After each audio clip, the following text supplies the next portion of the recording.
بسم الله الرحمن الرحیم.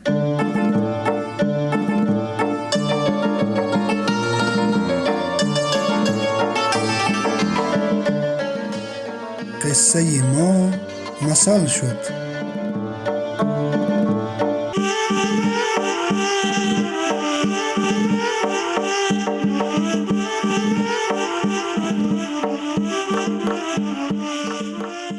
سلام بچه های عزیز، سلام بر شمایی که همکنون شنونده برنامه قصه ما مثل شد از رادیو مهر هستید. امیدوارم لحظه لحظه زندگیتان را با یاد خدا ارزشمند گردانید.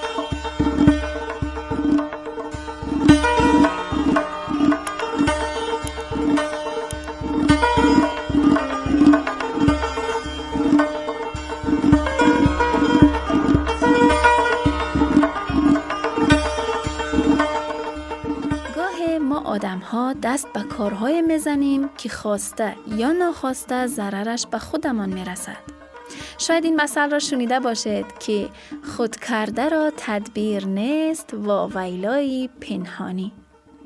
مثلا بعضی بچه های خردسال هستند که خیلی به چیزهایی مثل کارد، قیچی و از این نمود ابزارها دست میزنند و میرسند و هرچی میگویی نکن بچه جان، چیز است، خطر دارد، گوش نمی کنند که نمی کنند، تا اینکه یک و یک باره مثلا دست خود را زخمی می کنند. بعد گریه کند، گپ می شنود، گریه نکند، خوب درد دارد. در شرایطی مثل این می گویند خود کرده را تدبیر نیست و ویلای پنهانی. یک افسانه هست که در ادامه برنامه آن را برایتان میگویم. با ما همراه باشید.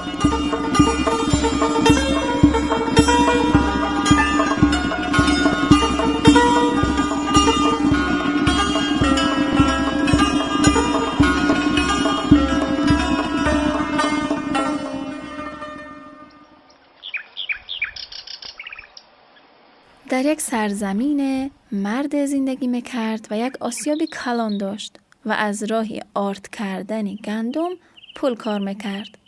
یک روز هنگامی که سرگرم کارش بود، ناگهان یک دیو به آسیابش آمد و همانجا نشست. مردی آسیابان اول بسیار ترسید. دیو نگاه کرد و گفت: این خانه کلان از کیست؟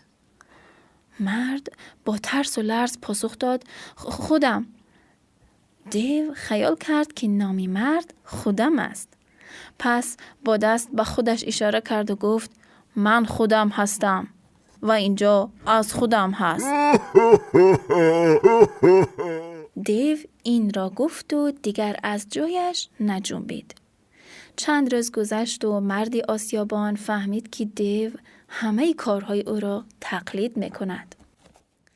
پس به نزد همسایش که مردی زیرک و دانایی بود رفت و ماجرا را به او گفت.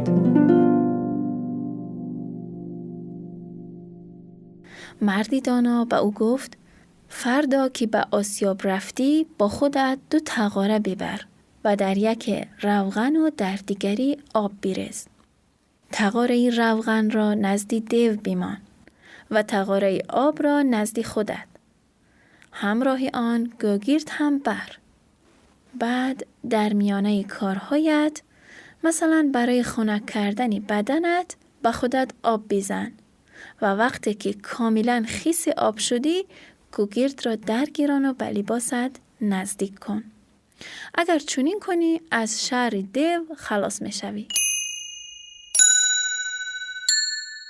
فردای آن روز مردی آسیابان همین کار را کرد و چون دیو نمی دانست که تغاره مرد آب و تغاره او روغن است، پس او هم مانندی مردی آسیابان تمامی بدن خود را بر روغن آغشته کرد و وقت دید که مرد گوگرد آتشدار را به خود نزدیک می کند، او هم این کار را کرد و ناگهان بدنش در گرفت.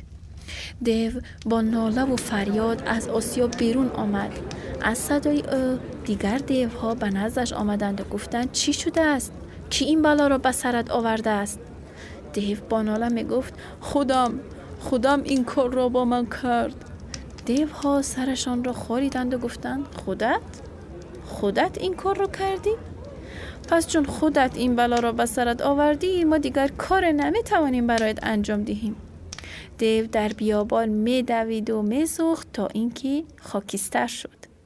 مرد آسیابان هم که اینها را میدید با خودش گفت خود کرده را تدبیر نیست، واویلای پنهانی.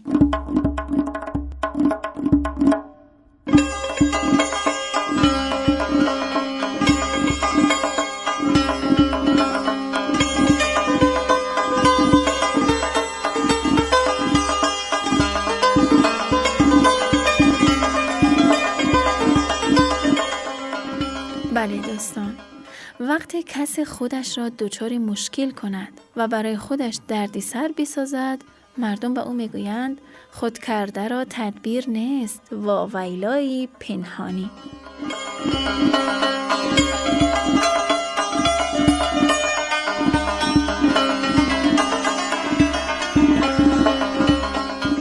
بچه‌های عزیز، در پناه خدا سلامت و شاداب باشید. خدایا رو نگهدار.